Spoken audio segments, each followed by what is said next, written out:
ഇന്ത്യയിൽ കേന്ദ്ര സർക്കാർ വഖഫ് നിയമ ഭേദഗതി ബിൽ അവതരിപ്പിച്ചിരിക്കുകയാണല്ലോ.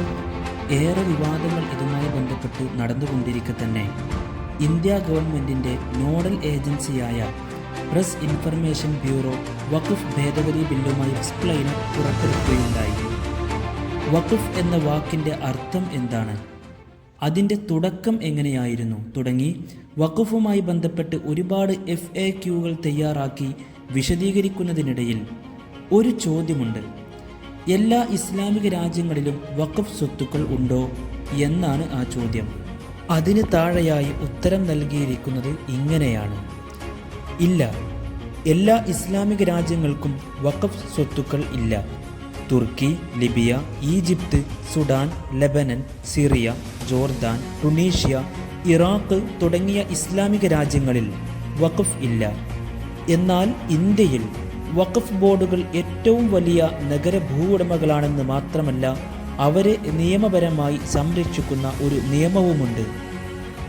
തീർത്തും വസ്തുതാവിരുദ്ധവും ഏതൊരാൾക്കും നിഷ്പ്രയാസം അന്വേഷിച്ചു കണ്ടെത്താവുന്നതുമായ കാര്യമാണ് മുസ്ലിം രാഷ്ട്രങ്ങളുടെ പേരിൽ ഇതിൽ പ്രസ്താവിക്കുന്നത്.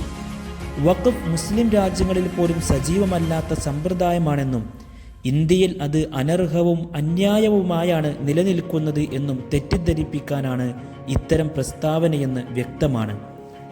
ഏതായിരുന്നാലും എന്താണ് വസ്തുതയെന്ന് നമുക്കൊന്ന് നോക്കാം.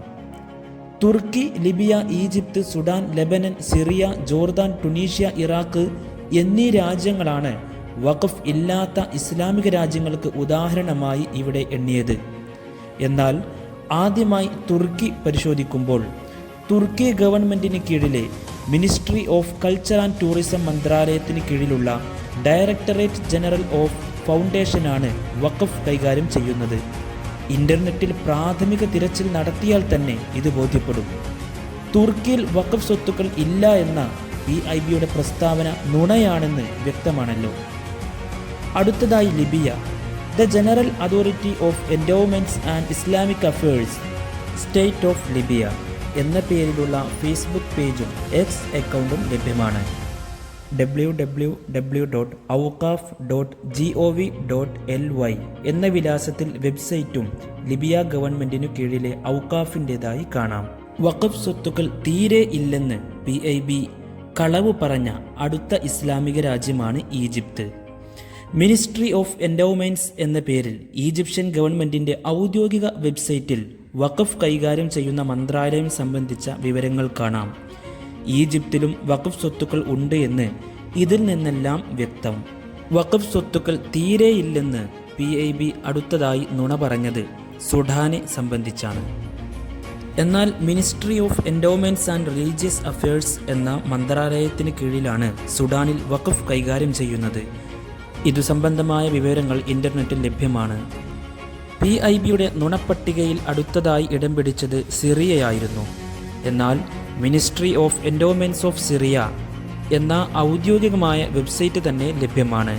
അതിൽ വ്യക്തമായി വഖഫ് സംവിധാനത്തെ സംബന്ധിച്ച് വിവരിക്കുന്നുമുണ്ട്. അടുത്തതായി ജോർദാൻ.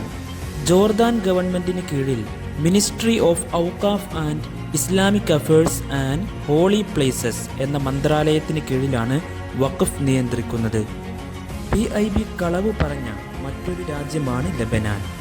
ലെബനാനിലെ ദാറുൽ ഫത്വ എന്ന അതോറിറ്റിക്കു കീഴിലാണ് മതപരമായ ആചാരാനുഷ്ഠാനങ്ങളും പള്ളികളും വഖഫ് ഉൾപ്പെടെയുള്ള കാര്യങ്ങൾ പരിപാലിക്കുകയും നിയന്ത്രിക്കുകയും ചെയ്യുന്നത്.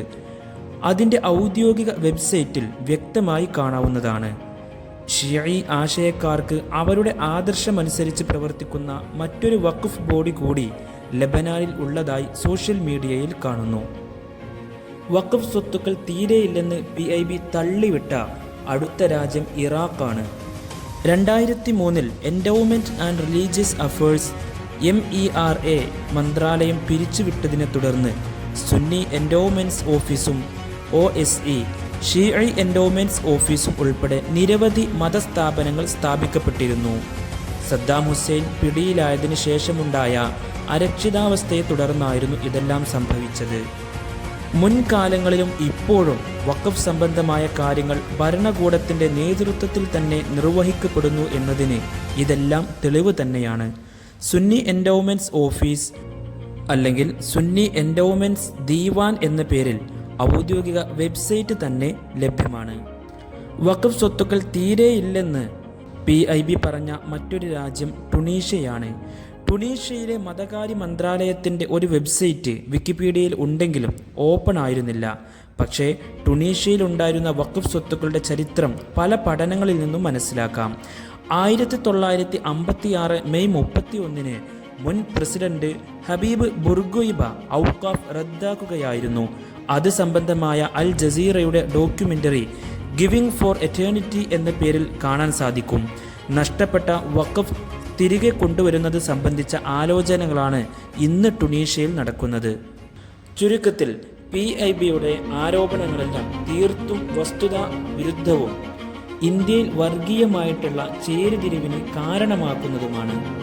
അസത്യങ്ങൾക്കുമേൽ അസത്യങ്ങൾ മാത്രം പാകിക്കൊണ്ട് ഒരു സമൂഹത്തെ ഒറ്റുകൊടുക്കാൻ വേണ്ടിയുള്ള ഗവൺമെൻറ് തലത്തു നിന്നുള്ള ശ്രമങ്ങളുടെ ഭാഗം മാത്രമാണ് ഇത്തരം നീക്കങ്ങളെന്ന് നമുക്ക് മനസ്സിലാക്കാം.